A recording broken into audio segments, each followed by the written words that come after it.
안녕하십니까. 순천대학교 물류비인사학과 최용석 교수입니다. 제가 오늘 소개해 드릴 과목은 빅데이터로 배우는 4차 산업혁명입니다. 우리가 4차 산업혁명에 살고 있는데요. 그 중에 핵심이 되는 기술인 빅데이터를 중심으로 4차 산업혁명을 이해할 수 있도록 소개하겠습니다.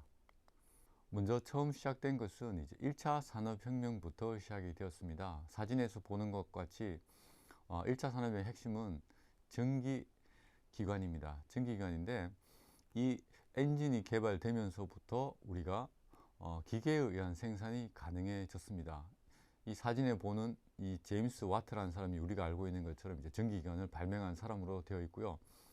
이런 대량의 그 힘을, 기계적인 힘을 생산에 활용하는 시발점을 이제 우리 영국에서 시작을 했었습니다.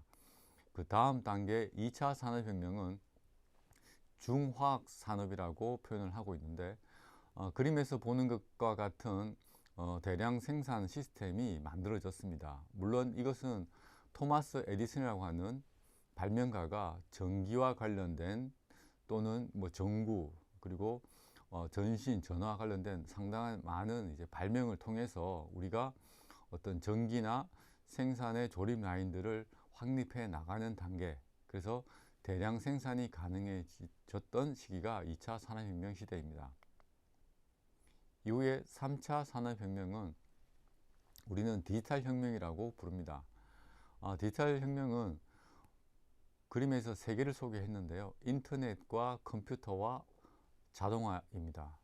그래서 이것이 오늘날의 이제 발전을 일궈냈는데 보통 1960년대부터 1990년대까지 이 기간을 얘기를 합니다. 그래서 반도체도 이 시기에 만들어졌었고요. 그리고 개인용 컴퓨터라든가 인터넷 이러한 것들이 이제 90년대까지 쭉 발전해 오면서 오늘날의 정보기술 시대를 만들어냈습니다. 그 이후에 4차 산업혁명 시대가 도래를 했습니다. 4차 산업혁명은 앞에서 소개했었던 1차 산업혁명, 그리고 2차 산업혁명, 3차 산업혁명을 통해서 그런 핵심적인 기술들을 통해서 우리 사회와 경제와 그리고 생산 분야에서 많은 발전을 거듭해 왔었고, 이를 통해서 4.0이라고 하는 것이 등장했습니다. 물론 인더스트리 4.0 이제 독일에서 정의한 산업 어떤 재편 구조이고, 우리는 이를 4차 산업혁명이라고 표현하고, 여기에 소개된 그림에서 보시면 상당히 많은 핵심 기술들을 포함하고 있습니다. 그 중에 핵심이 우리가 이 과목에서 소개할 빅데이터와 관련된 내용들이고요. 그 이외에 우리가 사용하고 있는 어떤 모바일 폰이라든가 IoT 그리고 3D 프린팅 이러한 것들이 다 핵심 기술로서 사용되고 있습니다. 그래서 이러한 것들을 조합해서 사용하고 있는데 그 내용들이 처음 소개된 것을 이제 한번 살펴보도록 하겠습니다. 처음 4차 산업혁명이 제안된 것은 세계경제 포럼의 의장이자 이제 설립자였던 클라우스 슈밥이라는 사람이 회장이 2016년 1월 13일에 세계경제 포럼에서 처음 제안을 했습니다. 그래서 이 당시에 소개했을 때는 기술적인 혁명이라고 소개를 했습니다. 그 기술적인 혁명에 포함된 세 개의 기술은 디지털과 바이오 산업 그리고 물리학이었습니다. 그래서 이러한 것들이 우리가 지금 살고 있는 어떤 경제 시스템과 사회적인 구조를 아주 급속하게 변화시켜 나갈 것이다 라고 제안을 했었고, 그 이후에 4차 산업혁명과 관련된 많은 기술들 그리고 비전들이 제시되었습니다. 그리고 우리나라에서도 2016년 이후에 국내에 많은 책들이 소개되었었고, 그리고 이번 우리 지금 문재인 정부에서도 4차 산업혁명위원회가 만들어져서 이를 국내에 체계적으로 도입하고 발전시킬 수 있는 방안들을 굉장히 많이 추진하고 있습니다. 그래서 연구 분야라든가 어떤 기업의 분야, 경제 분야에서 지금 활발히 진행되고 있는 분야이기도 하고, 교육부에서도 이 4차 산업혁명 관련된 기본적인 개념을 교과 과목에 편성을 해서 강의를 하도록 많이 제안을 했습니다. 그래서 이 과목도 그 일환으로 만들어졌고, 그 관련된 내용을 제가 소개하도록 하겠습니다. 먼저 이제 빅데이터에 대해서 먼저 제가 살펴볼 텐데요. 빅데이터의 출현 배경은 우리가 오늘날 많이 사용하고 있는 스마트폰과 같은 디지털 기기가 보급이 되었고, 그리고 소셜 네트워크 서비스가 급속히 부상했습니다. 그러다 보니까 우리가 엄청나게 많은 양의 데이터가 계속해서 생산이 되고 있습니다. 그리고 이 생산된 빅데이터가 기업이나 정부, 의료 분야, 교육 분야에서 그 가치가 입증이 되고 있습니다. 그래서 어떻게 하면 우리가 빅데이터를 잘 활용해서 비즈니스의 성과를 개선할 수 있을까도 많이 고민하고 있고, 뭐 유명한 사례로는 글로벌 패션 기업인 자라 같은 경우는 이 빅데이터 분석을 통해서 공급 프로세스를 혁신해서 아주 획기적인 매출 증가를 이룬 사례로 소개가 되고 있습니다. 물론 우리가 오늘날도 많이 활용하려고 하는 분야가 이제 의료 분야라든가 DNA 분석에서도 많이 활용되고 있고요.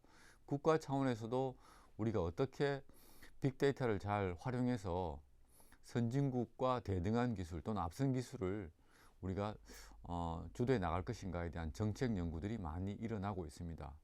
그 상반된 얘기긴 하지만 미국의 백악관이라든가 일본의 총무성에서도 국가 전략회의를 상시화해서 진행하고 있고, 우리나라에서도 청와대 그 위원회를 만들어서 운영을 하고 있습니다.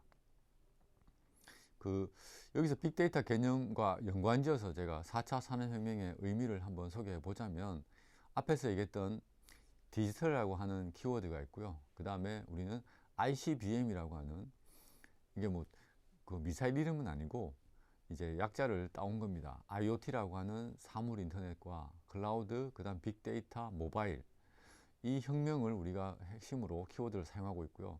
그리고 디지털 트레이드에 기반해서 대변혁이 일어날 것이다, 이렇게 예상을 하고 있습니다. 그리고 대규모의 데이터로 인해서 인간의 행동 패턴을 예측하고 분석하는 데 많이 사용하고 있습니다. 그래서 기존의 데이터베이스 관리 도구로부터 데이터를 수집, 저장, 관리, 분석할 수 있었던 우리가 정형 또는 비정형의 집합으로는 힘들어졌을 텐데, 이런 가치를 찾아내고 또는 결과를 분석하는 기술입니다. 그래서 기관별로 본다면 가장 우선적으로 국가정보화전략위원회에서 이런 대량의 데이터를 활용하고 분석해서 가치 있는 것으로 만들어내는, 그리고 미래를 예측하는 연구를 많이 하고 있고요. 그리고 삼성경제연구소에서는 실제로 생성되어 있는 기존의 거대한 데이터 집합을 이용해서 어떻게 우리를 이게 체계화 시켜서 이용할 것인가, 그 빅데이터 범주를 한번 연구한 사례도 있었고요. 그리고 유명한 컨설팅 그룹인 맥킨지에서도 이 일반적인 데이터베이스 체계가 저장, 관리, 분석할 수 있는 범위를 초과하는 것이 빅데이터다, 이렇게 정의하고 있습니다. 그리고 IDC에서 2011년도에 정의한 것을 보면, 다양한 종류의 대규모 데이터로부터 저렴한 비용으로 가치를 추출하고 초고속으로 수집, 발굴, 분석할 수 있도록 고안된 차세대 기술이라고 정의했습니다. 그래서 빅데이터를 데이터로 보지 않고 이제 기술이라고 보는 관점도 있었습니다. 그래서 지금은 이제 우리가 살고 있는 시대를 제타바이트 시대라고 표현을 하고 있는데요. 이 제타는 그림상에서 보면 모래알갱이로 표현을 하자면 그 10의 6제곱에 6승에 해당하는 메가 같은 경우는 우리가 스푼에 모래를 한 스푼 담으면 그 모래알의 개수 정도 되는데, 우리가 많이 요즘 쓰고 있는 기가 단위가 10의 9승 단위는 저 생수통에 모래알을 가득 채워 넣었을 때 모래알의 개수입니다. 그리고 지금 우리가 살고 있는 이 제타바이트 시대는 10의 21제곱인데 어느 정도냐면 우리 한반도에 있는 모든 백사장 모래의 개수 곱하기 한 1000 정도 되는, 그 정도의 모래알 개수를 헤아릴 수 있을 정도입니다. 그러니까 굉장히 많은 데이터라고 보시면 되겠고, 10의 21승이기 때문에 우리가 상상할 수 없을 정도의 큰 데이터의 시대라고 보면 되겠습니다. 그래서 우리가 지금 생산하고 있는 데이터가 어느 정도이냐면 1분 동안에 우리가 인터넷에서 만들어지고 있는 데이터들을 보면 구글에서 검색되는 양이 한 200만 건, 그리고 유튜브에서는 한 48시간 정도 분량의 비디오, 그리고 페이스북에서는 70만 개의 공유나 4만 개 정도의 좋아요 버튼이 눌러진다고 그럽니다. 그리고 메일이 한 168만 건, 트윗되는 건수가 한 10만 건, 그리고 음악 분량으로 생각한다면 한 13,000시간 정도의 분량이 불과 1분 동안에 인터넷상에서 만들어지고 이용되고 있습니다. 그 많은 것들 중에 우리는 하나만 보겠죠. 그러니까 엄청나게 많은 선택지가 존재하고 이런 빅데이터를 활용할 수 있는 것이 중요하다고 생각을 하고 있습니다. 그래서 우리가 오늘날 휴대폰도 사용하고 있지만 스마트폰 안에서 우리가 활용하고 있는 많은 SNS 그리고 많은 정보들을 우리가 담고 있는데 그 거대한 데이터 속에서 인사이트를 발굴하기 위한 움직임이 시작이 되었습니다. 인사이트라고 하는 것은 어떤 거기서 시사점을 얻어내는 것인데요. 의미를 찾아내는 것이라고 보면 되겠습니다. 그래서 우리는 소비자의 의식이나 행동을 깊이 있게 탐구를 해서 소비자가 스스로 자각하지 못하는 속마음이라든가 무의식을 꿰뚫어 보는 일을 하는데 주로 중점 두고 있습니다.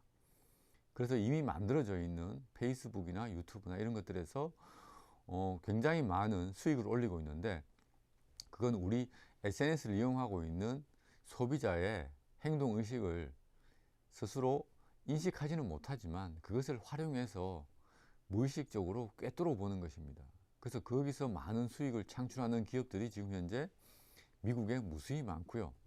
그렇죠? 그런 기업들이 아마 최근에 4차 산업혁명 시대를 주도하는 기업인 것 같습니다. 그래서 우리가 빅데이터 개념을 제가 소개하고 있는데요. 이 빅데이터의 3대 요소는 오른쪽 그림과 같이 볼륨과 버라이어티와 벨로시티라고 하는 것으로 표현이 될 텐데 이 볼륨이라고 하는 규모는 앞에서 제가 오늘날에 우리가 살고 있는 시대가 테라바이트 시대라고 했는데 그죠? 페타바이트하고 이제 같이 연관지어서 설명을 하겠습니다. 페타바이트는 한 1024 테라바이트고요. 1테라바이트가 1024 기가바이트 정도 됩니다. 우리가 요즘 사용하고 있는 뭐 컴퓨터, 노트북 또는 휴대폰에서 용량을 얘기할 때 우리가 기가를 얘기 많이 하는데 그 기가보다는 굉장히 많은 용량이라고 보면 되겠습니다. 그래서 우리가 주로 빅데이터에서 사용하고 있는 1페타바이트는 6기가바이트짜리 DVD 영화를 한 17만 4천 편 정도 담을 수 있는 용량. 그래서 보통 우리가 사용하고 있는 컴퓨터 한 대로는 도저히 담을 수 없는 정도의 분량이라고 보시면 되겠습니다.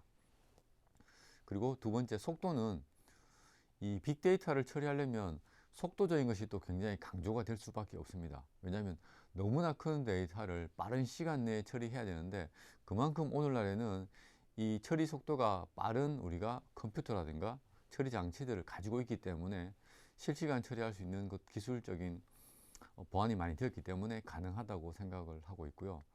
그리고 세 번째 다양성은 우리는 데이터 종류가 굉장히 다양하다고 생각을 합니다. 정형화 정도에 따라서 정형화된 것도 있고요. 반정형도 있고 비정형도 있습니다. 그렇지만 정형화된 데이터는 고정된 데이터를 의미하는데 반정형 데이터는 고정되어 있는 필드를 가지고 있지 않고 그죠? 그래서 XML이나 HTML 같은 메타데이터나 스키마 등을 포함하고 있고요. 비정형의 데이터는 우리가 주로 지금 많이 활용하고 있는 겁니다. 사진이나 동영상이나 메신저에서 주고받는 내용들. 그죠? 그래서 텍스트든 이미지, 그림, 사진, 그리고 동영상 이런 것들입니다. 그래서 요즘 우리가 사용하고 있는 스마트폰에 기록되는 이 내용들이 다 비정형의 데이터입니다. 그리고 비정형의 데이터는 또 경우에 따라서는 용량이 크기 때문에 빅데이터로 간주될 수가 있겠습니다. 그리고 마지막에 하나 더 포함시킨다면 이 정확성에 대한 부분이 있을 것입니다. 그죠? 그래서 우리가 굉장히 많은 SNS상에서 돌아다니고 있는 데이터를 접할 때마다 우리가 느끼는 것이 우리가 접하게 된 이 데이터가 과연 신뢰할 만한 것인가. 그래서 정확성을 확보하는 것도 빅데이터에서 굉장히 중요한 개념이 될 수 있겠습니다. 그래서 우리가 빅데이터를 생각하게 되면 관련되는 키워드가 굉장히 많은데 아마 여러분이 많이 들어봤을 만한 데이터 또는 비즈니스, 볼륨, 그 다음에 소프트웨어, 네트워크, 그 다음에 어널리시스, 컬렉션, 테크놀로지 많이 들어봤을 내용들일 겁니다. 이런 관련된 데이터들을 가지고 빅데이터가 구성된다고 보면 되겠습니다. 그래서 왜 또 빅데이터가 중요한가? 물론 이제 기업을 하는 입장에서 보면 중소기업에서 또는 초상공인들이 경쟁력을 높일 수 있는 수단으로서 많이 활용이 되고 있습니다. 어떤 언론에 본다면 이제 이코노미스트에서는 뭐라고 표현했냐면 빅데이터를 자본과 노동력과 같은 원자료로서 경제적 가치를 인정받을 수 있다라고 이제 하고 있고요. 그 가트너라고 하는 기관에서는 잡지에서는 21세기 경쟁력을 좌우하는 원유가 이제 빅데이터다라고 생각을 하고 있었고요. 그리고 빅데이터를 활용한 국내에서 사례가 굉장히 많습니다. 서울시에서 실제로 활용하고 있는 야간버스 노선도라든가 신용카드 회사에서 고객 맞춤 상품을 만든 것에서도 많이 활용이 되었었고요. 우리가 잘 알고 있는 소셜 커머스에 있는 쿠팡 같은 경우도 빅데이터를 활용해서 주문 내역을 분석하고 주문이 들어올 상품을 미리 물류 창고인 캠프에 보관하는 예측 프로그램으로서도 활용이 되고 있습니다. 그래서 우리가 그러면 빅데이터 시장이 얼마나 큰가? 지금 이 그래프는 세계 시장입니다. 세계 시장인데 지금 2021년이 있지만요. 이 그래프 상에서 보면 한 2027년까지 전망치를 내놨는데 꾸준히 지속적으로 성장하는 시장이 빅데이터 시장입니다. 그 규모를 짐작하기 어려울 정도로 크고 있는 시장이고 앞으로도 유망한 분야라고 생각이 들고요. 이 국내 같은 경우도 국내 빅데이터 시장도 지금 작년 기준으로 본다면 한 8억 9,300만 달러 정도의 시장 규모입니다. 우리나라가 굉장히 큰 시장 중에 하나입니다. 전 세계로 봤을 때. 그리고 시장이 지속적으로 크고 있기 때문에 굉장히 우리 비즈니스 쪽에서 보면 굉장히 매력적인 시장이 될 수 있을 것 같습니다. 그리고 빅데이터 시대에 우리가 어떻게 대처해 나갈 것인가, 활용되는 것들을 찾아보면 우리가 사이트에 가서 좀 찾아볼 수 있습니다. 그래서 공공데이터 부분에 가보면 한국정보화진흥원에 가서 이 공공데이터 포털에 들어가서 서비스를 받을 수 있는데요. 그러면 공공데이터 중에서 우리가 활용할 수 있는 데이터들을 찾아서 제공받을 수가 있습니다. 이것도 굉장히 유용한 공공데이터가 되겠고요. 그리고 민간 부분 같은 경우도 뭐 구글을 우리가 이용해서 검색 통계를 활용할 수 있는데 그 이외에 페이스북이나 트위터 같은 것들, 그리고 해외 기업 같은 경우도 빅데이터를 활용하고 있는 사례가 상당히 많습니다. 우리가 알고 있는 아까 소개했었던 자라도 있었고요. 그 다음 구글이라든가 아마존, 그리고 일본 기업인 후지츠처럼 이 빅데이터를 실제 비즈니스라든가 사업에 활용을 많이 한 사례들이 계속해서 늘어나고 있고 국내에서도 이제 늘어나고 있는 추세에 있습니다. 그래서 이 활용 영역을 본다면 굉장히 다양한 영역이 있을 텐데 이 영역들을 보면 어떤 데이터의 다양성이라든가 데이터 속도에 따라서 구분이 될 겁니다. 금융 분야만 하더라도 굉장히 실시간으로 빨리 처리 속도가 높아야 되고 근데 정형의 데이터입니다. 그리고 반대로 영상을 가지고 있다. 그러면 앞에서 소개했던 것처럼 비정형이면서 그 데이터 속도가 그렇게 빠를 수는 없습니다. 데이터량이 크기 때문에. 그죠? 그 이외에 우리가 실생활에서 많이 사용하고 있는 통신 서비스라든가 유통 부문, 이런 부분들도 활용 분야로서 많이 활용되고 있다는 것을 알 수 있겠습니다. 그리고 공공 분야 같은 경우도 여러분이 한 번씩 찾아볼 수 있는 것들이 통계청에 들어가서 우리가 필요한 데이터를 찾아볼 수 있다는 것, 그리고 한국은행에 들어가서도 우리가 금융과 관련된 것들을 찾아볼 수 있습니다. 또 하나는 우리가 가장 많이 이용하는 것 중 하나가 이제 기상 데이터 같은 경우도 우리가 많이 이용을 할 겁니다. 이 또한 모두 빅데이터 영역에 속해 있습니다. 그리고 민간 부분에서 우리가 얻을 수 있는 것들을 보면 SK텔레콤 같은 경우도 민간 데이터를 개방해서 빅데이터 허브를 운영하고 있고요. BC카드에서도 카드 이용 정보를 분석해서 맛집 정보를 제공하고 있습니다. 그리고 실제로 BC카드 홈페이지에 들어가 보면 이렇게 빅데이터를 이용하는 비즈니스가 있는데 우리가 검색해서 실제로 상권 분석이라든가 다양한 곳에 이용할 수 있습니다. 그리고 이 예는 국민건강 알림 서비스 사이트에 들어가는 예인데요. 가서 뭐 감기에 관련된 거라든가 또는 건강에 관련된 내용들을 우리가 언제든지 찾아보고 알림 서비스를 받을 수 있는 굉장히 좋은 사이트로. 근데 여기에 누적된 또는 축적된 빅데이터 양이 엄청난 양이라는 것을 알 수 있습니다. 그리고 또 하나는 이제 IM스쿨 같은 경우는 우리 초중등에서 많이 사용하고 있는 내용인데요. 앱을 통해서 학생들에게 제공되는 서비스입니다. 그리고 이 경우는 이제 주로 앞에서 얘기했던 중소상인들이 많이 사용하는 내용들입니다. 상권 분석 서비스를 받을 수 있는데요. 서울에서 살고 있다면 서울특별시에서 만들어 놓은 이 사이트에 들어가서 상권 분석 서비스를 받을 수 있고요.